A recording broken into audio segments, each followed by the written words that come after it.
大家好，歡迎嚟到財經策局嘅 podcast。7月9號星期四啦，琴日出咗條片講呢個日元急挫，日本嘅債息上升。最新星期四見到咧，呢個日本10年期嘅國債咧已經逼近3厘嘅水平啦。已經有唔少分析報道都講到咧，其實如果日元個債息進一步上升咧，其實唔單止係觸發日本國內可能出現經濟危機，甚至喺全球呢個資金配置上咧，呢個日元拆倉如果進一步惡化咧，其實係會令到全球嘅金融市場咧出現更大嘅波動㗎。作為投資者咧，呢方面真係要小心為上。今日想講嘅係可能近日咧，大家喺呢個唔同媒體都見到咧，係講呢個小紅書上市前咧，突然間有員工咧係告密啊，係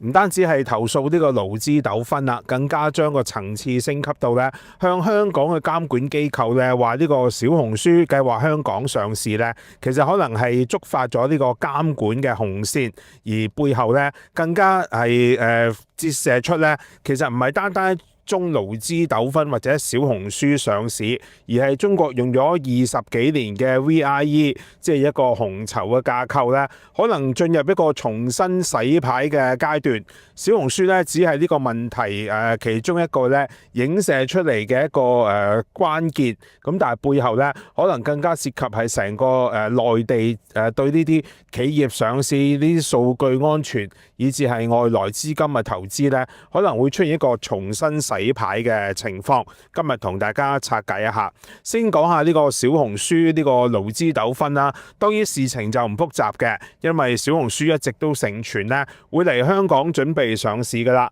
咁就喺市場期待一隻估值幾百億嘅新股嚟香港上市之際呢，一個前員工陳浩呢突然向監管機構呢進行一個實名嘅舉報。佢指控有兩部分嘅。第一個部分咧係容易理解啦，就話自己喺呢個小紅書嘅認購期權就快可以兌換之前呢，突然被公司裁員。咁呢個喺內地法院呢，最後裁決小紅書係違反咗呢個解除勞動合同，需要賠償呢85萬人民幣。呢個陳浩之後亦都喺自己嘅社交媒體話呢，自己唔係單一個案㗎，亦都陸續有其他員工向佢透露呢，都遇到同一情況。相信類似嘅勞資糾紛咧會繼續出現嘅。咁但係更加精彩嘅咧，其實係喺第二部分。呢個陳浩唔單止舉報呢個小紅書不合法裁員，而係舉報咧佢嗰個 VIE 紅籌嘅架構。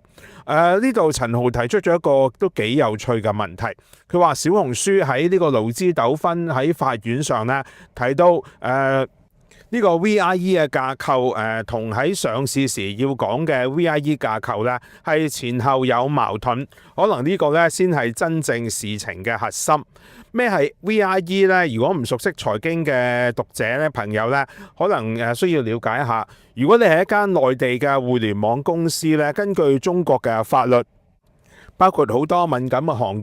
業啦，譬如係互聯網、電信、教育、新聞資訊、平台經濟咧，呢啲係視為敏感國家安全嘅行業，外資唔能夠直接持股嘅。咁但係問題嚟啦，如果呢啲公司又想去香港或者美國上市，記住呢度佢就甚至乎係去要求去香港上市咧，都係境外上市嚟㗎。咁到底香港係境內定境外咧？呢個問題其實都幾有趣。咁但係翻去問題係，到底呢啲公司想上市又點呢？呢啲中國企業喺20幾年前咧發明咗一個好特別嘅方法，唔係俾外國人持有呢間真正嘅中國公司，而係喺開曼群島咧成立一間新嘅公司。咁但係呢間公司咧就係投資者可以買嘅開曼公司。咁而呢間開曼嘅公司咧，再透過一大堆嘅協議，係通過呢啲咁嘅唔同嘅合同咧，控制呢個中國營運嘅公司。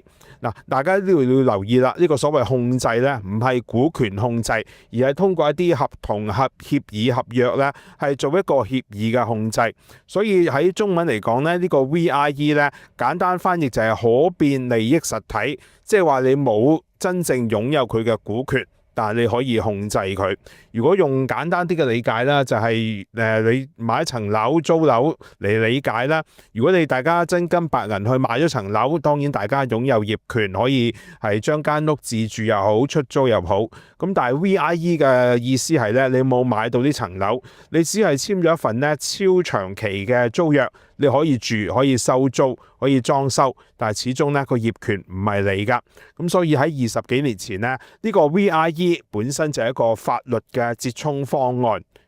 但係點解今次小紅書會搞出咁大件事呢？其實因為呢個陳浩咧提出咗一個好敏感嘅問題。佢話當年小紅書同自己喺法院打官司嘅時候咧，小紅書表示呢個期權嘅公司同中國嘅公司咧冇控制關係嘅，否則咧中國法院就可能有權咧處理更多境外發行呢啲期權嘅問題。咁但係到小紅書去香港上市嘅時候咧，佢又必須要向港交所證明呢間境外公司咧實際可以控制中國嘅營運。咁否則咧，成個 VIE 嘅架構咧就會站唔住腳。咁於是咧出現嗰個關鍵問題係同一套嘅架構喺法院上冇控制權，但係到上市嘅時候向香港嘅監管機構就話有控制權。咁到底邊個先係真呢？呢個正係陳浩實名舉報啦，要求港交所同證監會查核嘅一個信息披露嘅問題。當然呢個實名舉報咧，對小紅書要嚟香港上市咧，係會造成一定嘅障礙嘅。根據路透報道啦，本來小紅書計劃喺今年年底之前咧，係完成喺香港嘅上市計劃，以佢估值計咧，可能集資都係幾十億。市場傳聞嘅估值更加達到300億美金，講緊係2000幾億港紙。咁可能今次呢個實名舉報咧，的確會令小紅書喺未來一段時間咧，要釐清呢啲股權架構嘅問題咧，都會花好長嘅時間，甚至可能最終咧要拆除成個紅籌架構、VIE 架構先可以上市。咁但係除咗呢個焦點係小紅書到底上市會唔會失敗之外呢，其實更大嘅新聞係早前英國金融時報披露咧，中國政府近一年呢，其實開始要求大量嘅企業要拆除呢個紅籌架構。其實呢個呢，先至係真正值得市場留意㗎。咩叫拆紅籌呢？過去20年，中國所有科技公司幾乎嗰個做法都係，正如頭先講啦，係中國嘅總公司喺開曼公司成立 VIE， 再到香港、美國上市，當中包括大家好熟悉嘅阿里巴巴啦、騰訊啦、百度啦、京東啦，全部都係採取呢個模式，因為佢哋本身喺內地係平台經濟，亦都持有大量嘅敏感技術。咁所以咧，要直接上市基本上係不可能㗎，唯有就轉折透過呢個所謂 VIE 嘅架構喺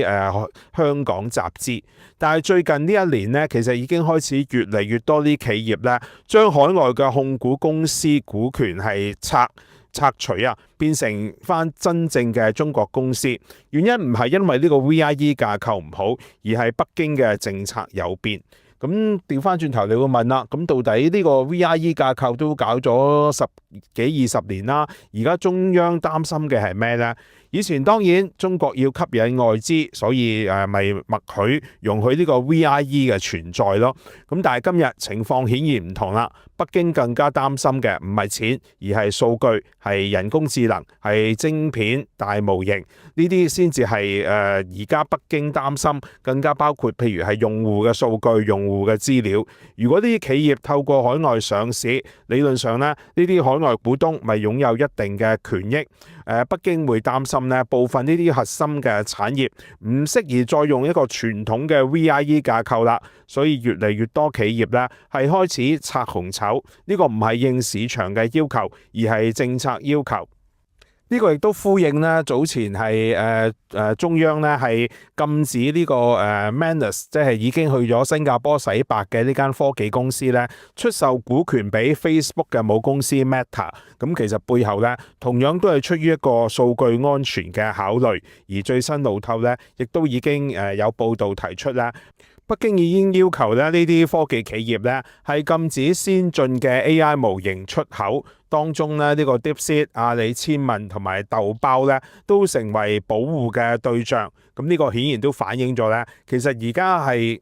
擔心呢啲內地較為先進嘅科技企業啦，可能將一啲敏感嘅技術咧輸出到海外。根據路透嘅講法咧，甚至中國有意將泄露或者非法竊取呢啲中國專有 AI 技術嘅行為咧，界定為觸犯國家安全法嘅嚴重罪行。呢個亦都令到外界質疑中國係咪將以前抄翻嚟嘅、偷翻嚟嘅美國 AI 大技術模型咧，當成一個國寶嚟保護咧？因為過去都有唔同嘅講法啦，話呢啲好多譬如 DeepSeek 或者阿里咧，都係透過一啲所謂蒸餾嘅技術，係譬如攞咗 OpenAI 或者係其他 Google 嘅 Gemini 呢啲數據咧，用嚟開發自己嘅模型。而家調翻轉頭啦，當你偷完人嘢，將自己重新包裝，而家就用一個國家安全法呢啲咁嚴重嘅指控咧，用嚟將呢啲自己抄翻嚟嘅技術當一個國寶去保護。大家聽到係咪都覺得幾可笑呢？無論如何，今次陳浩呢個實名舉報咧，唔係話一個小嘅問題，亦都唔係單單咧係講緊小紅書係咪最終可以成功上市。根據最新小紅書咧，亦都未完全回應全部陳浩嘅指控，只係話咧呢個事件只係屬於一個勞資糾紛，亦都已經結束啦。咁嘗試咧係將事情降溫。咁但係背後其實真正值得思考嘅係過去20年，大家一直覺得VIE 呢個紅籌架構係市場嘅慣例，咁但係今日開始咧，監管機構可能要求每一句披露、每一個法律文件都要前後一致，以前可以模糊處理嘅，而家已經唔係啦。所以我哋覺得咧，就唔係單單應該將今次新聞睇成一個前員工嘅報復，或者咧係到底一間咁大嘅企業小紅書係咪可以成功上市，而係真正嘅問題係中國近一年推動嘅拆紅籌咧，反映國家對國資本市場嘅思維咧正係改變，由以往吸引外資咧，今日要變成全部掌控控制權、數據安全同埋資本安全，更甚咧係用國家安全去提升到呢個層次咧，係對呢啲企業咧作出限制。如果呢個趨勢持續咧，小紅書嘅風波唔係單一嘅 IPO 事件，而係可能中國科技企業海外上市模式咧進入一個新階段、一個新嘅縮影。今集時間講到呢度啦，希望大家中意我分享嘅內容。未訂閱嘅朋友可以 like 同 subscribe 呢個 channel。我哋聽日再會。